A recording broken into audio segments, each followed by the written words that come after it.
Hello everyone, donor রান্নাঘরে তোমাদের সবাইকে স্বাগত জানাচ্ছি।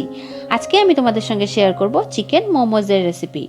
তোমরা যদি এইভাবে বাড়িতে মোমোজ বানিয়ে খাও তাহলে কিন্তু তোমাদের আর কখনোই বাজার থেকে কেনা মোমো খেতে ইচ্ছে করবে না, এতটাই টেস্টি হয় এটা খেতে।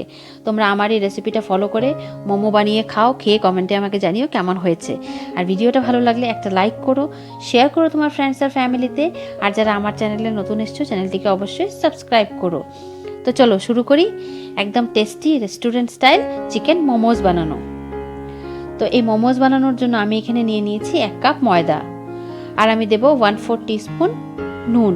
এবারে ময়দার সঙ্গে নুনটাকে ভালো করে মিশিয়ে নিয়ে একদম ঠান্ডা জল দিয়ে আমি একটা শক্ত আটা মেখে নেব। জলটা কিন্তু রুম টেম্পারেচারে আছে আমার, গরমও না আবার ফ্রিজের ঠান্ডা জলও না। আর এটাকে আমি একদম অল্প অল্প করে জল দিয়ে শক্ত একটা ডো তৈরি করে নেব। ডোটা কিন্তু একদম রুটি পরোটা লুচির মতো কিন্তু নরম হবে না, অনেকটাই শক্ত ডো করতে হবে। এবার এটাকে আমি ঢেকে 10 মিনিটের জন্য রেখে দেব। আর এর মধ্যে আমি স্টাফিংটা তৈরি করে নিচ্ছি। তো এখানে আমি নিয়ে নিয়েছি 1/2 কাপ চিকেন কিমা।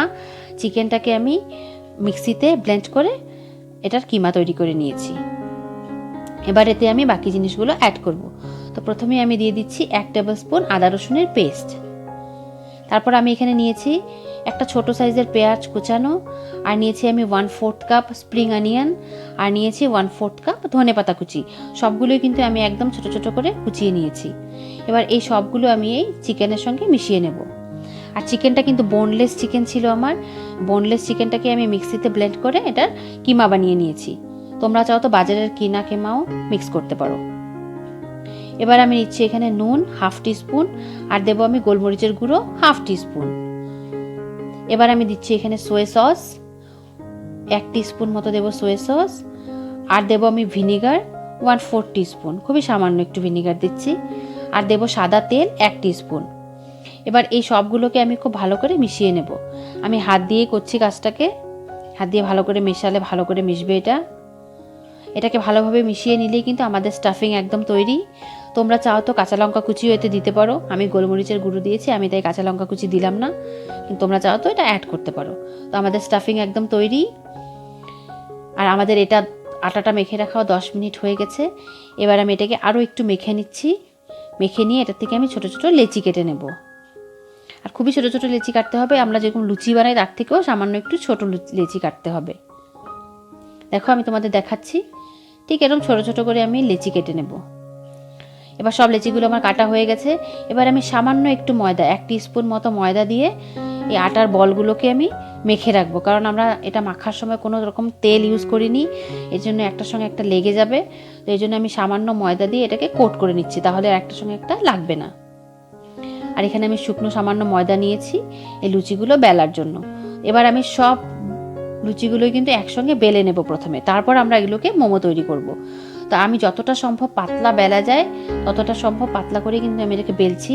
আর যত বেশি পাতলা হবে তত কিন্তু মোমো খেতে টেস্টি হবে। খুবই পাতলা করে আমি লুচিগুলোকে সব বেলে নিয়েছি। এবার আমি তোমাদের ফোল্ডিংটা দেখাচ্ছি। আমি এখানে স্টাফিং নিয়ে নিচ্ছি, আর স্টাফিংটা আমি কিন্তু একটু বেশি পরিমাণে দিচ্ছি। তোমরা তোমাদের ইচ্ছে মতো কম বেশি করতে পারো, একটু বেশি হলে স্টাফিং খেতে বেশি টেস্টি হয়।